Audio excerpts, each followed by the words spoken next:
started reading Till Summer Do Us Part by Meghan Quinn this morning. It's on Kindle Unlimited. It has been a while since I've read a contemporary romance, and just the summary of this book sounds like it's gonna be like a really fun rom-com. And I was right because it is hilarious and just cracking me up. I would just like burst out laughing while reading this book. So let me just tell you really quickly what this rom-com is about. The main character, Scotty, she just started work in New York, but in her company, everyone is a man. Only the CEO is a woman, and every single person is like married or has a fiance or is engaged to be married except for her. To impress her boss, she mentioned in the company meeting that she has a husband. But then her coworker is like, but you don't have like a wedding ring. So Scotty kind of lies and say that, oh, she's currently in an unhappy marriage. But her boss, husband, is a marriage counselor.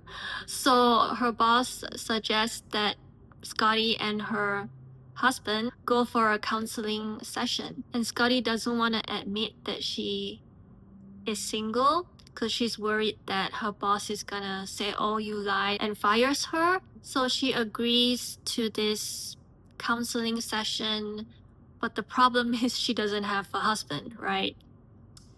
So she tells her friends that, oh, she's in this predicament, and one of her friends suggested, hey, why don't I asked my brother to pretend to be your fake husband. And her friend's brother is this like a billionaire. His name is Wilder. Wilder like sold the company or something, so he's rich and he's like retired and not doing anything, so he happily agrees. And also he kind of has this kind of carefree kind of attitude, and he likes to do improv, so he thinks like this is the perfect opportunity for him to practice improv. So they go to this counseling session and things don't turn out the way that Scotty expected. And now they both have to attend this like 8-day marriage summer camp.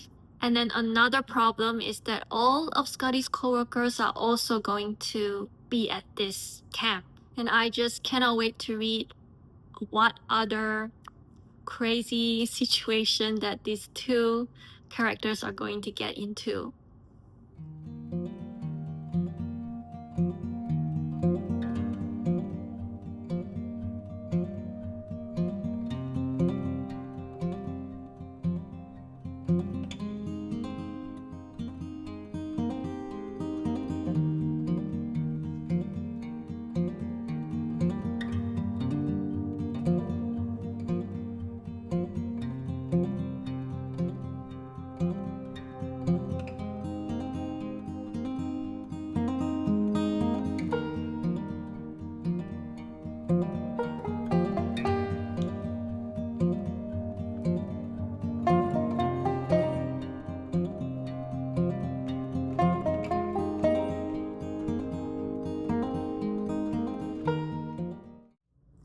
I finished reading Till Summer Do Us Part by Meghan Quinn this morning, so let's talk about my final review on that book.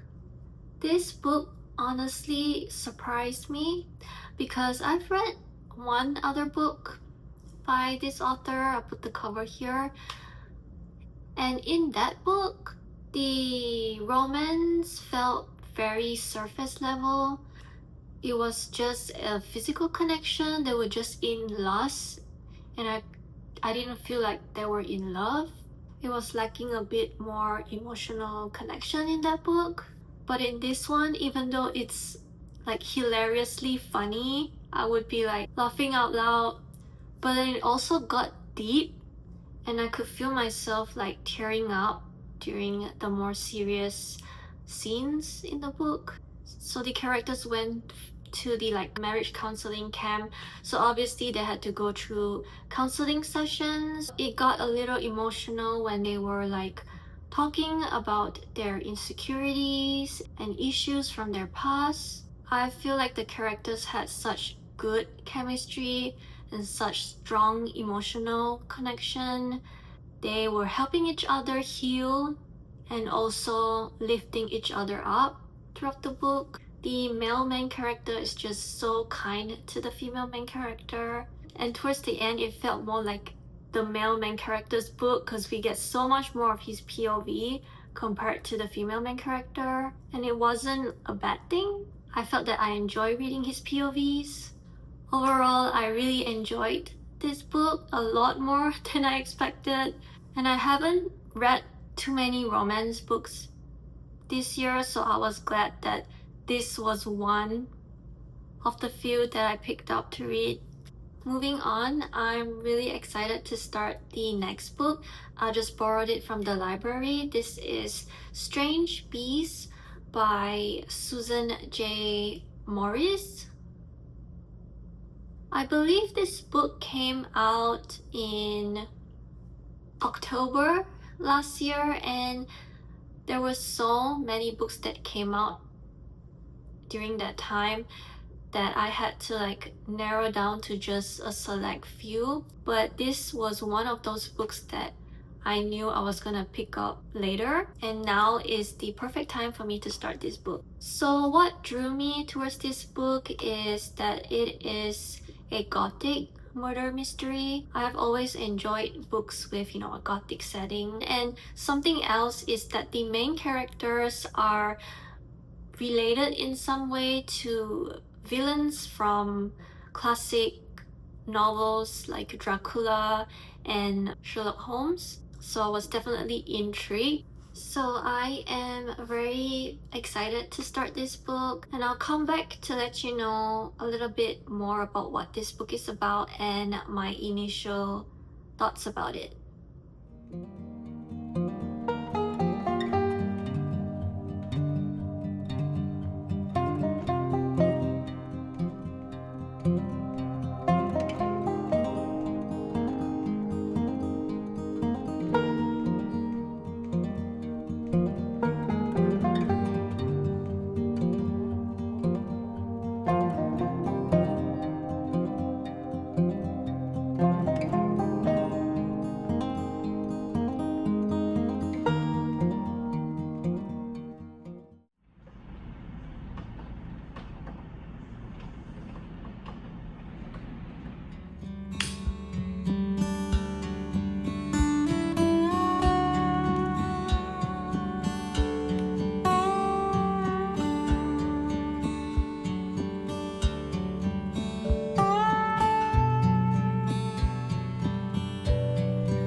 I finished reading Strange Beasts yesterday, so I picked up a new book to read tonight. This is the Luminaries by Susan Dennard. This is another book that I borrowed from the library. It's kind of interesting. It's giving me YA early 2010 vibes. I'm gonna read a little bit more tonight. and let you know my initial thoughts. And also, I need to tell you my thoughts on Strange Beasts. I just need a little bit more time to like gather my thoughts before I let you know my review on that book.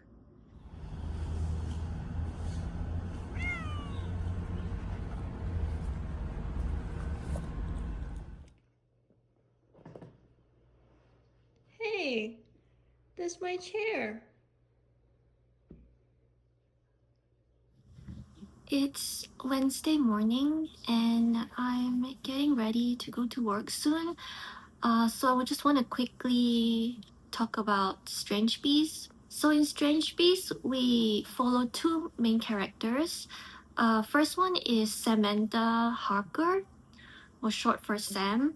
I'm not sure if her family name rings a bell because I didn't read Dracula, but her parents apparently like killed Dracula. So Sam is working as a researcher in this institute that kind of studies like abnormal things, but she wants to be a field agent and investigate this one specific murder case that's currently happening in France.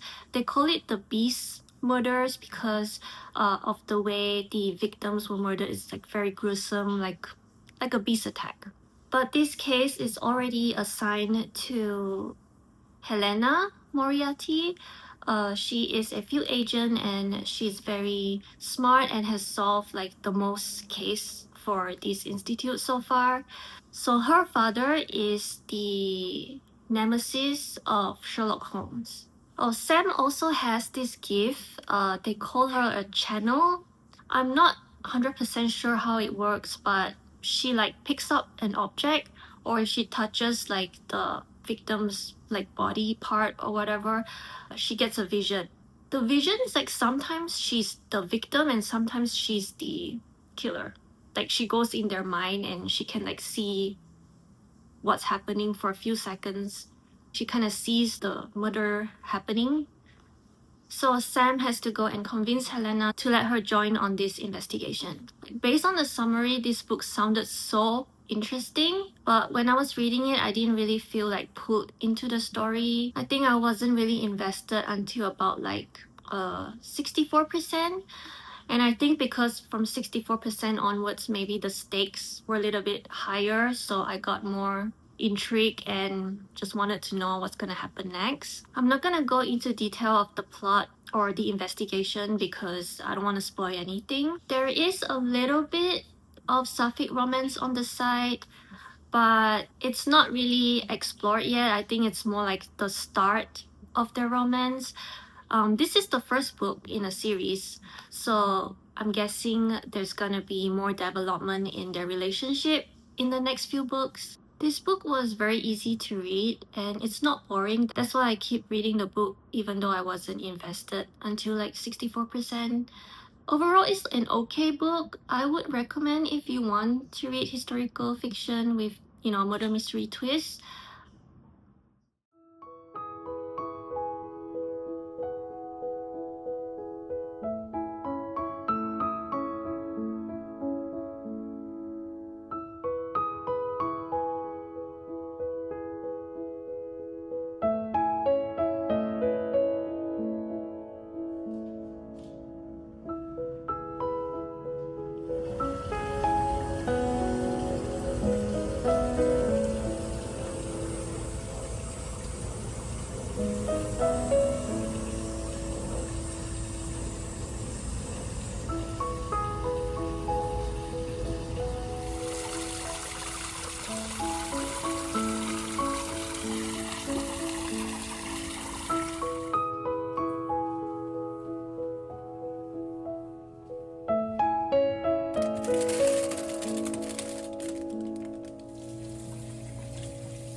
Sunday afternoon. I finished reading the Luminaries this morning, so I want to quickly talk about it and wrap up this video. The main character is Winnie Wednesday, and she lives in this town where the people are divided into like 7 clans, and each clan is called by the name of the week, like Monday, Tuesday, Wednesday, and so on to Sunday.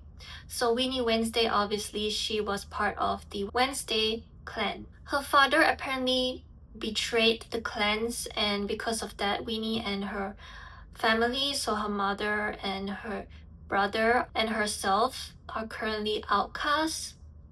So the other members of the clan don't speak to her, or they make fun of her. So in order to win back her place among the clans, she decided to join these hunter trials. So the clans in this town, they are tasked with kind of protecting the world outside from these creatures called nightmares. So we're talking about creatures like banshees, vampires, werewolf, those kind of things. So in these trials, Winnie will have to fight and survive dealing with these creatures. There isn't a romance in this one, or at least there is like attraction, but it hasn't developed into a romance.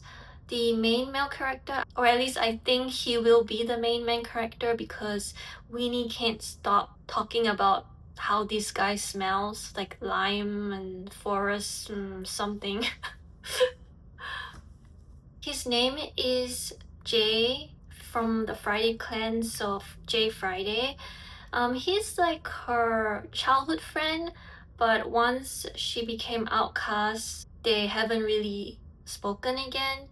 So she kind of asked for his help to train for these trials, because he is one of the better hunters among the clans. I think he's supposed to give off kind of like bad boy vibes, because he like skips school and he rides a motorcycle and he's in a band.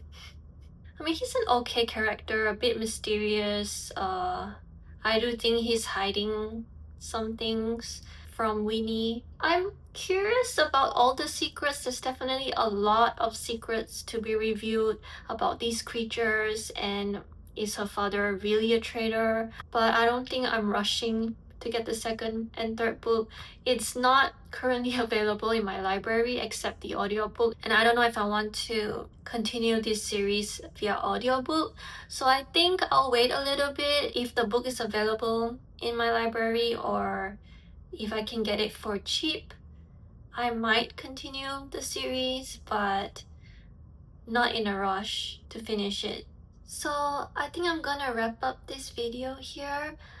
Thank you so much for watching, and I hope you enjoyed this vlog of me reading a Kindle Unlimited romance book and then 2 other books that I borrowed from the library.